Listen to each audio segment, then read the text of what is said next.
残酷な天使のように少年よ神話にな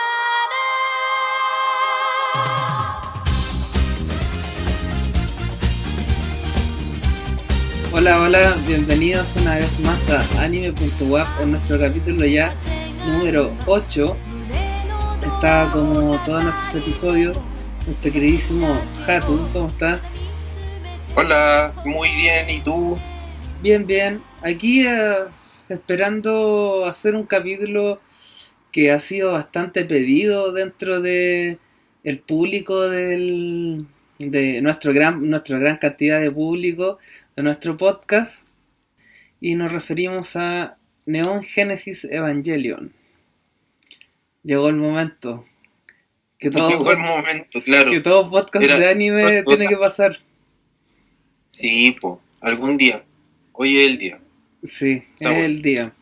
Yo antes que nada yo debo decir que de alguna manera los podcasts de anime se espera que se pase un capítulo de Evangelion casi como por una obligación media moral en torno al anime, y en ese sentido se ha dicho mucho sobre Evangelion, que también es uno de nuestras problemáticas a la hora de hacer este capítulo. Evangelion cuando llegó a Chile fue un tremendo impacto, jaja, referencia, pero algo que me llamaba mucho la atención era el comercial y las advertencias que daban en el comercial.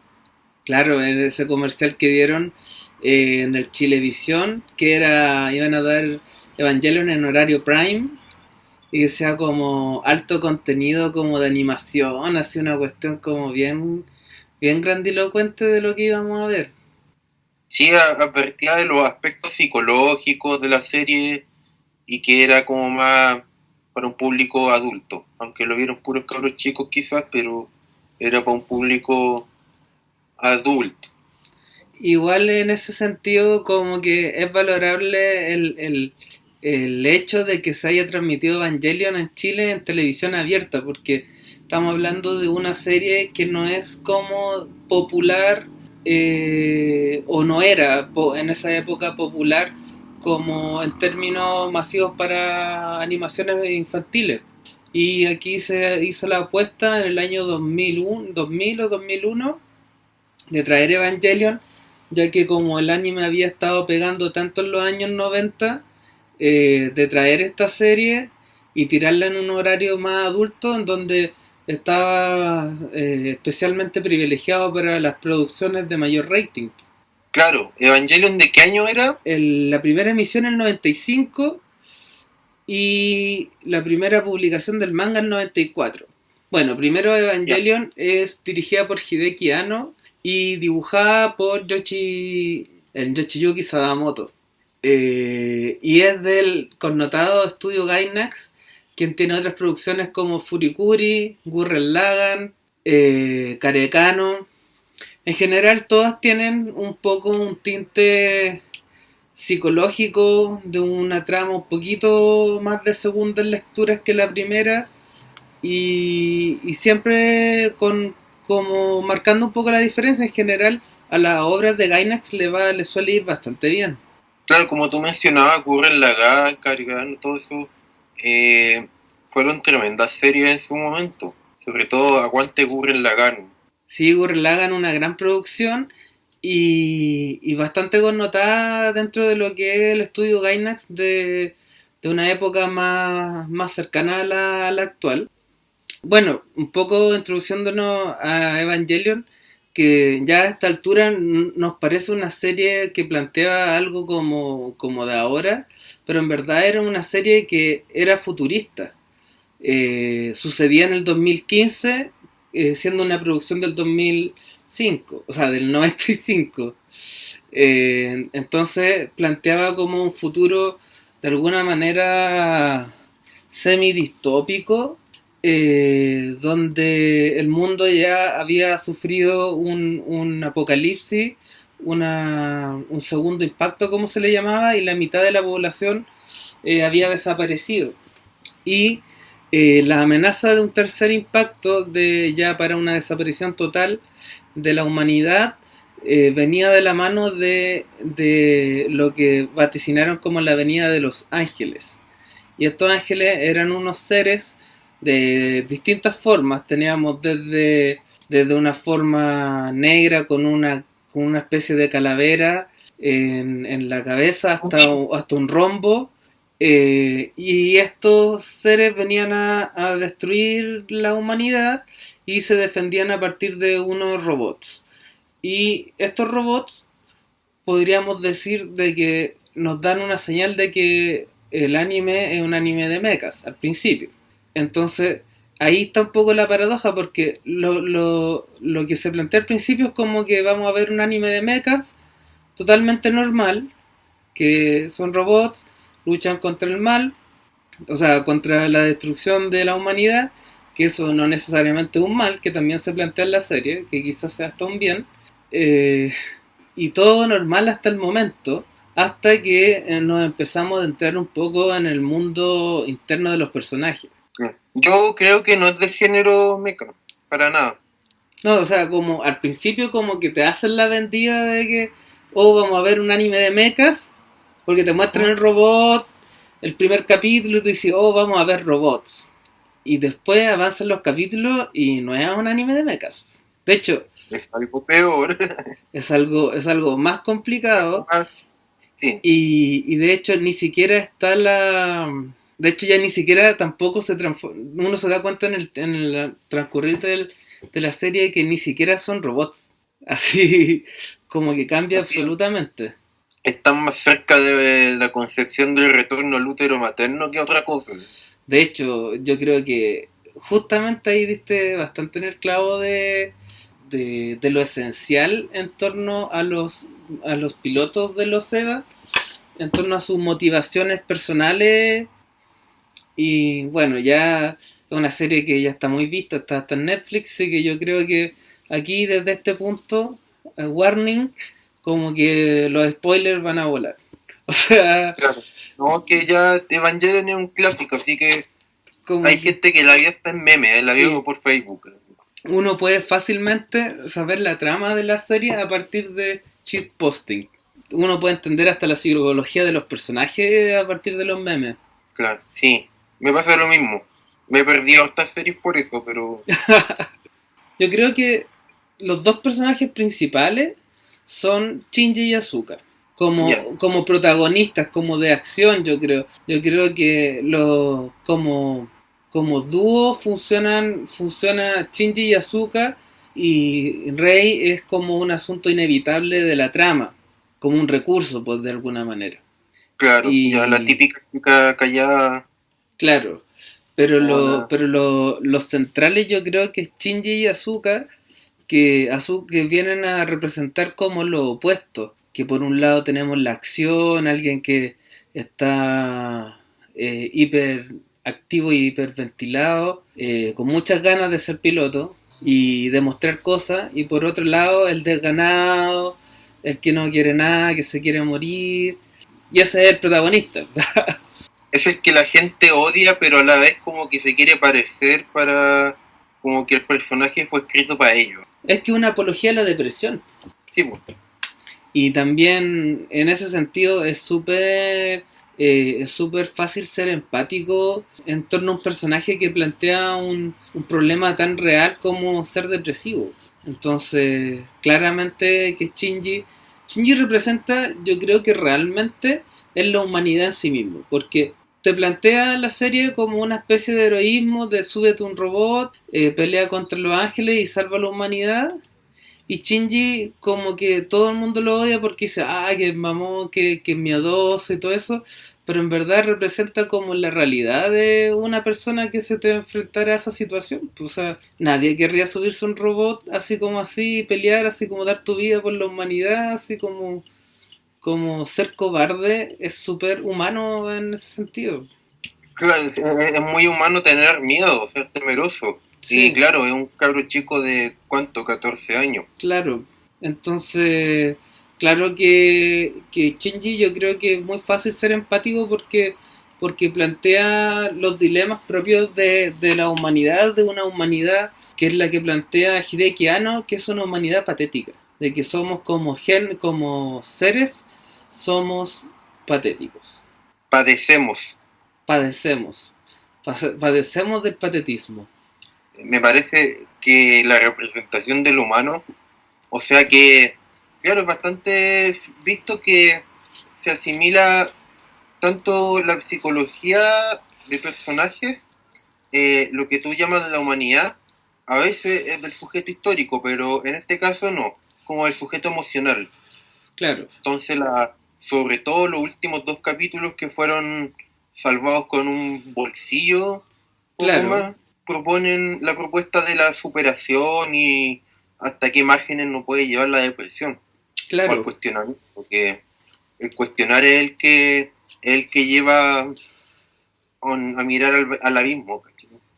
Claro, o sea, yo creo que el asunto de el constante cuestionamiento que se hace el personaje es un poco lo que lo lleva, como dices tú, al abismo, y dentro de los últimos 2 capítulos se basan en preguntas constantemente. Entonces como que nos plantea el héroe que está al borde del abismo, dentro del cuestionamiento, pero que en último momento logra cierta capacidad de heroísmo consigo mismo, con su ser interno, de superar esa barrera de lo bajado, de estar como en la oscuridad, y hacer como lo que se le llama el plan de complementación humana, que es como ya alcanzar una especie de plenitud de alguna manera, como de la existencia con el universo. Con la existencia de todos los humanos en uno, porque yo pienso, está la humanidad estancada, no sé si genéticamente, pero ya la humanidad está estancada. Entonces, claro, para dar el paso siguiente, para dar como el paso que Dios tiene prohibido, se requiere la tecnología. Claro, y una tecnología que también entra dentro de la de la biopolítica, volviendo un poco a lo de Ghost in the Shell, porque estos son cuerpos que plantean los límites de lo corporal, porque son de alguna manera cuerpos orgánicos, o sea, son cuerpos orgánicos que tienen cuerpo, se ven incluso sus músculos, su estructura ósea en algún momento, y que también más adentrado dentro de la trama tienen alma, y un alma puesta dentro, que es la alma de las madres de los 2 pilotos, de Shinji y Asuka. Y bueno, Rei es un clon de la madre. El clon de la mamá. Sí. Y ahí también, como la serie está llena de metáforas, pues entonces como que hay una relación edípica de Shinji con Rei que se termina solucionando, yo creo que en el final de Evangelion, que Rei como que vuelve por Shinji y se une en espíritu con él, o sea, en espíritu metafórico, que es más corporal la metáfora en el final de Evangelion. Sí, claro, la película es la que nos soluciona todo lo que no pudo dar los últimos 2 capítulos de la serie de una forma bastante redonda y satisfactoria. Sí. Yo al anime le pongo un 9 de 10 y a la película le pongo un 10 de 10.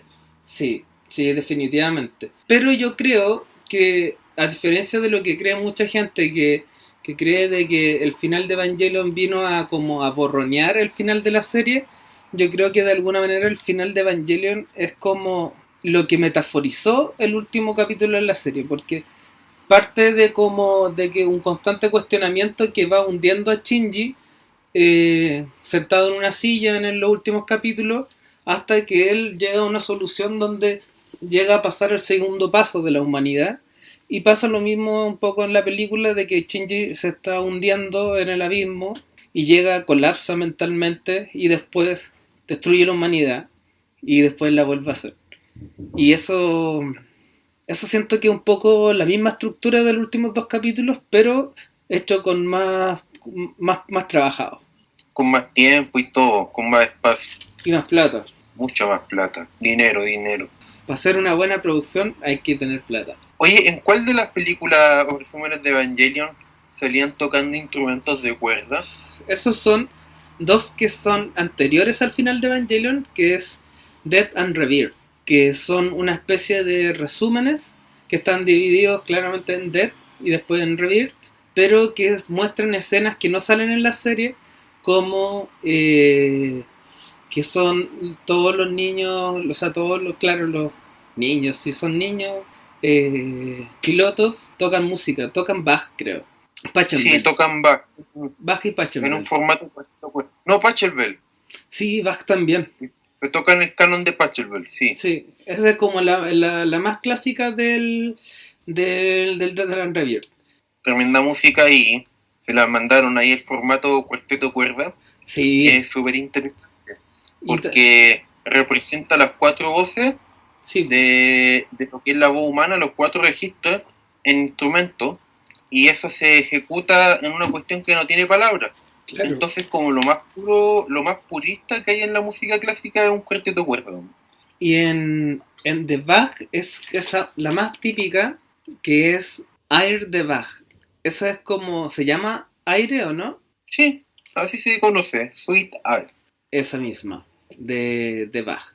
Esas dos piezas son las que sustentan un poco, yo creo que la dualidad del Death and Rebirth, de la muerte y la resurrección, y que yo creo que eso también es un poco la dinámica del final de Evangelion, que es como la muerte, que va todo hacia allá el colapso de Shinji, que es la muerte, y después como la muerte de la humanidad, y después de la resurrección, que es cuando todos los espíritus que mueren, que se ejemplifican como cruces, vuelven a la vida.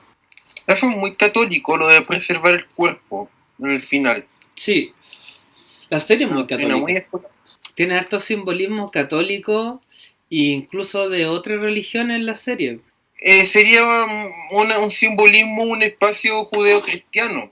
Lo que yo mencionaba de la resurrección del cuerpo y eso es muy apostólico católico, pero el universo no se siente como que se hubiese tomado referencia, o sea, no es como si hubiese una religión de alguna manera preestablecida en Evangelion, sino que el simbolismo se sincretiza tan bien entre los judeos y los cristianos que hace maravillas con las combinaciones que nos da. Sí, de hecho eso lo podemos ver incluso como desde las mismas mitologías que se generan dentro de Evangelion, como el árbol de la vida, o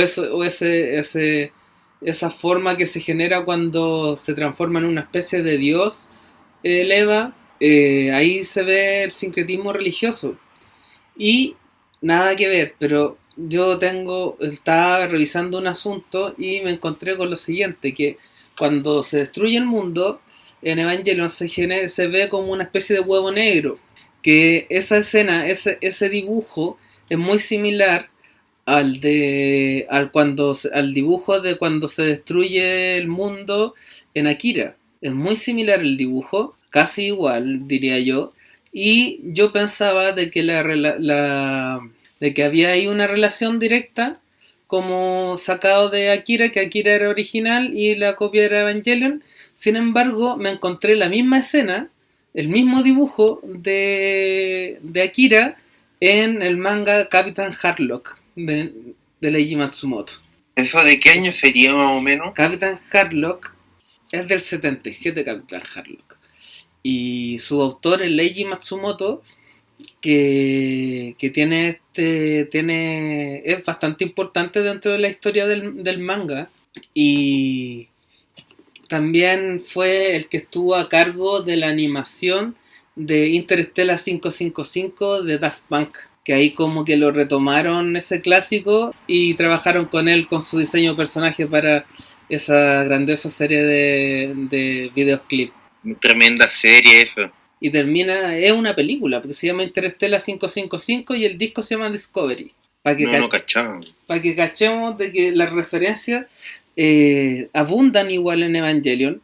Por ejemplo, hay un capítulo donde Shinji se fuga y después es como preso dentro de NERV, que es la corporación en la que participa, Y ese capítulo es exactamente igual y pasa exactamente lo mismo que en un capítulo de la primera temporada de Mobile Suit Gundam del 79. Entonces ahí Claro. hay referencia a cosas más antiguas en Evangelion, como que hay. Claro, por la perspectiva y las distancias de época. O sea, hoy día podríamos hacer una referencia a Evangelion y sería una referencia a una cuestión vieja. Claro, y Evangelion en su momento hizo su referencia a los 70, porque tenemos referencia a Leiji Matsumoto y tenemos referencia a Mobile Suit Gundam, que es básicamente una de las series fundamentales en torno al género de los mechas. O sea, es Buenísimo. imposible que sea casual. Imposible. Sí, así, porque es igual. De hecho, yo cuando vi ese capítulo de Mobile Suit Gundam, yo dije, oye, bueno, es igual de Evangelion. Buenísima. Y pasa exactamente lo mismo. Ahora, sin embargo, yo creo que también es bueno considerar de que nosotros, nuestra época, vio Evangelion, vio la serie, vio el de Dan Reveal y vio el final de Evangelion y como que terminó ahí. Sin embargo, se le ocurrió a Hideaki Anno volver a tomar Evangelion y hacer lo que se llaman Rebuild of Evangelion, que van en él Milqueo. milqueo, como dices tú. Es una especie de sacarle jugo ya al negocio, una trama que ya ni siquiera era necesario trabajarla más. De hecho, el manga termina en el final de Evangelion, no siguen estos rebuilds. Ya. No, lo que me pasa mucho con los rebuilds es que creo que les falta tiempo. Hay uno que yo lo encontraba terrible, bueno, iba bien, pero como que de repente faltaba poquito para la hora y media y a cortar nomás. Sí, pues, y paradójicamente no es algo de que podamos decir de que estuvieron tuvieron poco tiempo para hacerlo. Han tenido todo el tiempo del mundo para hacerlo. Se han demorado Exactamente. miles de años en hacerlo. Yo creo que debería producirla la Toei. Hay que expropiar los derechos de anime. Sí, es como la custodia. Claro. Pero expropiese, así en el sentido más chavista, expropiese. Sí, igual dentro de la trama, el Rebuild of Evangelion está armado en torno a una linealidad narrativa, que vendría siendo como después de que se destruye el mundo Shinji, Shinji quiere reconstruirlo de nuevo y todos vuelven a la vida y él dice que va a vivir lo que vivió una vez más, como para intentar ser como más feliz y el reboot of Evangelion viene siendo como ese deseo. Entonces, al principio es muy similar, o sea, casi idéntico a la serie de Evangelion, parece casi un recopilatorio masterizado. Sin embargo, de repente da un giro brutal. En el Y 2. claro, y ahí cambia la trama y es donde nos tienen más o menos como cautivos con lo que va a seguir porque cambia la situación, porque él deseó un mundo donde van a cambiar las posibilidades. De hecho, podemos ver un Shinji que es mucho más heroico, mucho más decidido, y una Rei Ayanami que es mucho más expresiva también que en la serie original. Pero cambia la situación en que en el capítulo donde Shinji se queda en Berserk, él genera el fin del tercer impacto, o el cuarto impacto. Eso sería en el 2, final del 2. Claro. Nos falta que salga el 4. Sí, porque el 3 es cuando Misato es parte como de una resistencia contra Nerf. A causa de la destrucción que generó el Berserk de Shinji. Y Claro, y hay un lapso de varios años sí, entre la 2 y la 3. porque Shinji en la serie original se queda prisionero, o sea, como su alma queda fundida con el plug, donde se ubican los pilotos, y pasa un tiempo, no mucho. Sin embargo, en el Rebuild of Evangelion pasa mucho tiempo dentro de esa situación como de un alma perdida un poco dentro de Eva. Hay como una distancia de 10 a 14 años Y claro, se nota un poco, o sea, no se nota un poco, pero hay bastantes cambios, tanto como lo que decías de la resistencia NERV y NERV misma, que ya están como bastante, con bastantes balas en el pecho ambos bandos. Aunque ahora pensándolo bien de lo que tú me dices, ahí hay un error de, ¿cómo se dice en el cine? Como de continuidad. Claro, porque si pasan tantos años, Shinji debería ser adulto, po. Y todos los niños siguen siendo niños. Que descubrieron la inmortalidad para la Loli. Sí. Oye, ya esos son temas prohibidos. Sí, yo creo Una, que ahí hay un tema que quizás se pasó por alto, pero en verdad no es tan significativo porque también yo creo que el rebuild of Evangelion, a diferencia del final de Evangelion, no está hecho como para rebuscarla. Está hecho como una serie mucho más de acción, mucho más ad hoc al anime contemporáneo, como al anime industrial masivo de lo que se consume actualmente. lo que tú dices, me parece ya. Sí, está bien el tema del consumo rápido, el tema de la serie juguete un poco, y aparte que nos trae la cuestión en 4 ovas, bastante cómodo. Sí, que son ovas que funcionan como película, en verdad, porque su formato fue estrenado en el cine, su duración es duración de película, entonces y también tienen un presupuesto como de superproducción también. Entonces, están hechos un poco dentro como las lógicas industriales. Sería imposible concebir una nueva versión de Evangelion capítulo, o sea, en capítulo. No, Aunque sería, un invente que diga 12 capítulos de Evangelion, no. no, yo creo que no soporta. Yo creo que con Rebuild soportó demasiado ya. Y, y tampoco, ¿qué sucede con el Rebuild? Que tampoco como que le dan una nueva profundidad a la serie, sino que de hecho la vuelven más superficial. Precisamente. Exactamente.